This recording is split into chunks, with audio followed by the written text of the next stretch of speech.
I'm Audrey West. I'm one of the organisers for Being Human events this year.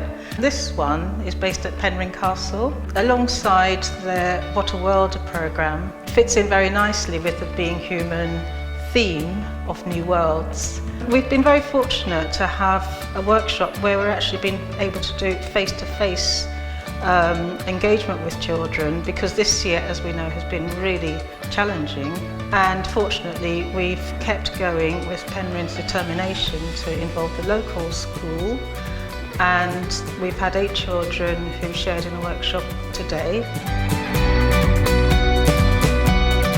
I'm Eleanor Harding. I'm the Assistant Curator for the National Trust in Wales, and I look after Penrhyn Castle.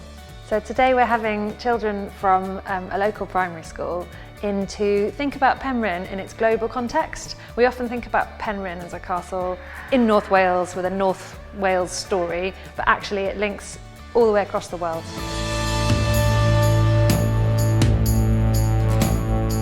The organisation that's given us the money is called Being Human, and that's why we're all looking at exploring being human. What's it like now? So it's a really good time to look at that, and this year's topic is New Worlds.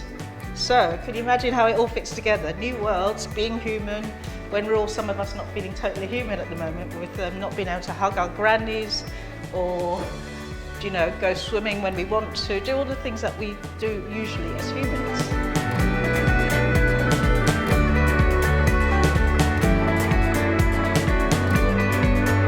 My thought was, for the programme, was to explore invisible multilingualism with children from black and ethnic minority communities across North Wales.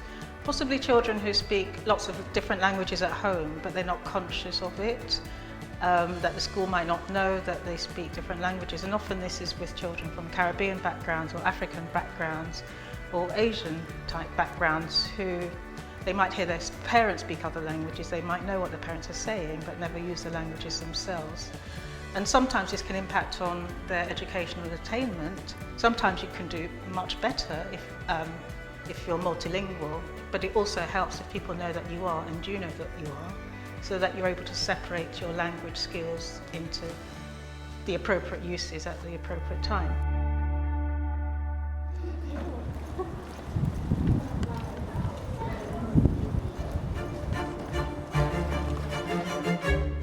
Penrhyn has had such a huge impact in this local area. Its story's still really strong here. But what people know slightly less about is that actually it's a castle that has a story about the world to tell, and that's that it was built on the profits of enslaved people working on sugar plantations in Jamaica. And especially at the moment, with the Black Lives Matter upsurge in activity, and with our kind of increasing consciousness about inequality, racial inequality and social inequality, Penrhyn can tell us a bit about where that's come from and why we in Britain have a part to play in that story. Penrhyn Castle has a history of colonial exploitation through slavery, enslaving people mainly of African origin. Penrhyn is also one of the places that have shared their history early on. But what happens within Penrhyn is that I think the thing about putting names and a history narrative to that is really important, and we have that evidence. We started by looking at the teapoy, which is an object built from South American wood with Middle Eastern kind of Arabic designs on it that held tea from China and sugar from Jamaica. So it's an amazing global object, and we were talking about all of the different places that it comes from and how it became an object of status.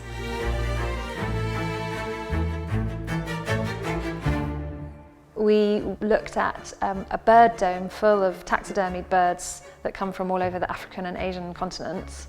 The children were, first of all, really wowed to see these beautiful birds, which are amazing bright colours, especially after we talked about how, at the time, most people would only have been familiar with British birds. But afterwards we talked about the fact that these birds had been caught, had been killed, had been stuffed, and were now on display, and how that made the children feel.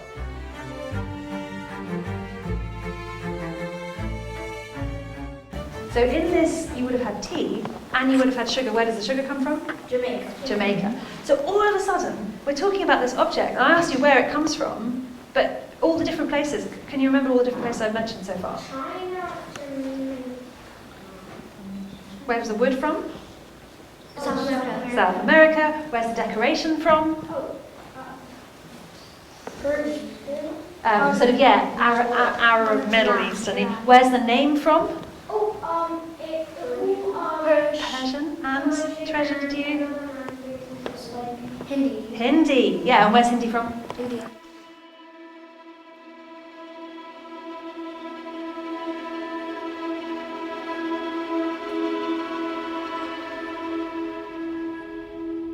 I think the most powerful moment for me today was when we looked at a documents box that had held maps and letters and accounts from the Jamaican estates of the Penrhyns.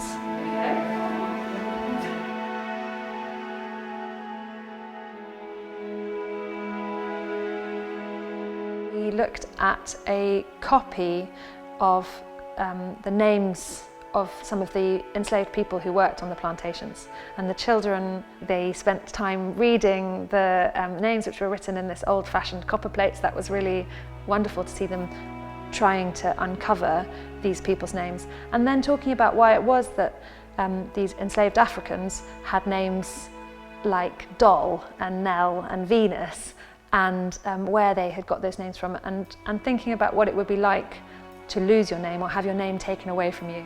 And later on, seeing some of the children drawing pictures, kind of recreating that document, made it really clear that that had a huge impact, and that was very special to see.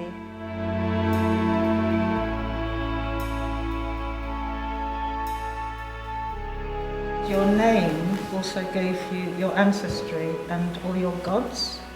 That was part of the religion, and you were not allowed to use that name. It was literally taken away from you, and if you were using your name or using your language, you'd get beaten.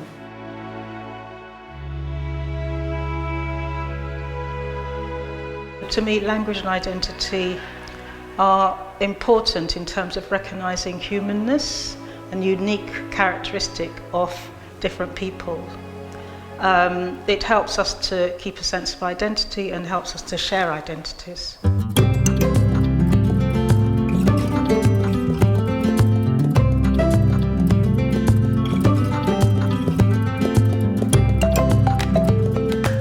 So after the visit in the castle, we had lunch, and then I worked with the children, really to try and help them to open up, finding words to talk about what they saw earlier and finding their own words.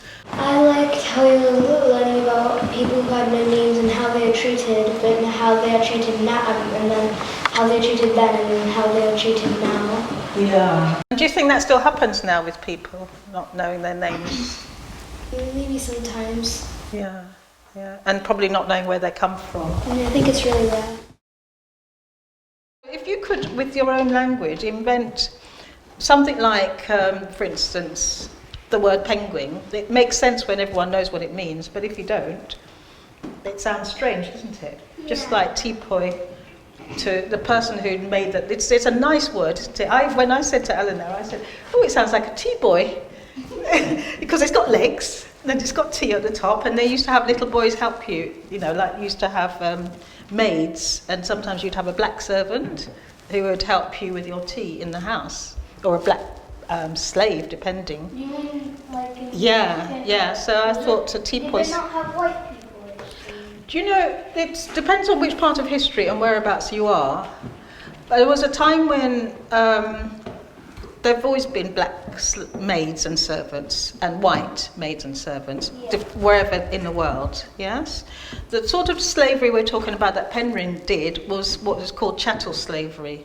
And that was where the whole identity was taken away. That happens in lots of slavery across the world. But what happened with the chattel slavery was that not only was your identity taken away, your language was taken away, your culture was taken away, and on top of that you had forced labour where you were beaten into working for somebody for nothing and tortured whilst you were working that way. So there was, and if you escaped, you got killed. So there was no running away. Some people chose to run away. Some people chose to jump off the boat before they got there. But it was really enforced, tortured labour. So, I mean, it's a bit different from being a maid, where you have to work for somebody and they might not pay you, but they look after you, do you know?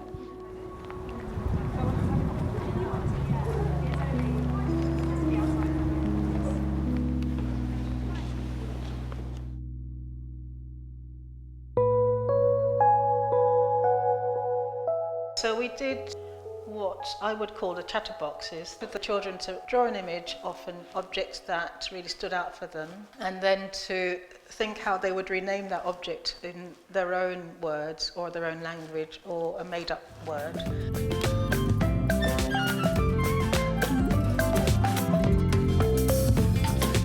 1, 2, 3, 4, 5, 6, 7, 8. The tea soy. Oh. I called it tea safe. Tea safe and Fox the Keys. So I didn't get the right one. Not the right What one. did you get? Dead bird prison. Dead Bird Prison, oh gosh. Oh, Dead Bird Prison!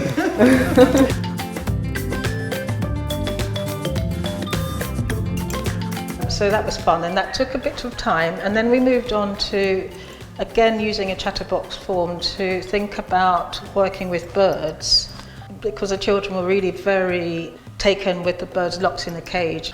And so we thought they could imagine some of those feelings that a bird might have, and if the bird could speak, what would it say about those feelings? So we invited the children to to name the bird and give it a name of their choice, and then to write the feelings down and put them on a cloud. And so we have clouds of the thoughts that the birds might have about their feelings, whether they're going to be free, whether they're going to be caged, whether they would find a new owner who would look after them. And so that other feelings came up through that exercise.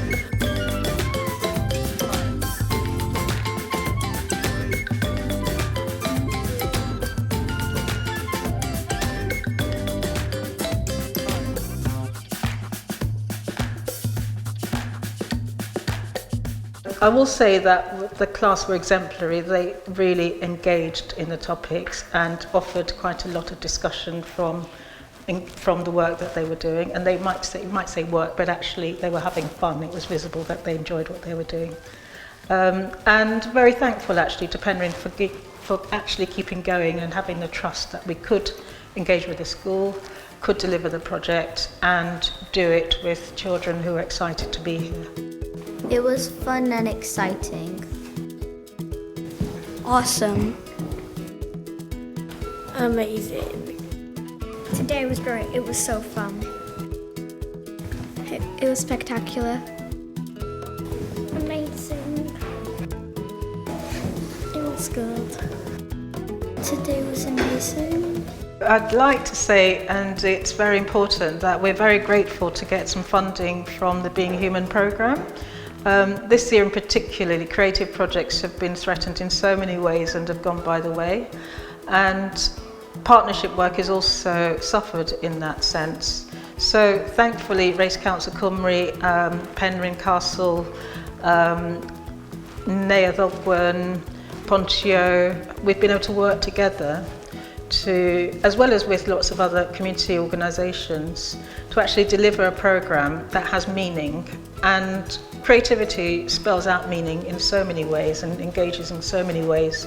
It's really worth keeping, and we hope we can continue to get further funding to promote this work.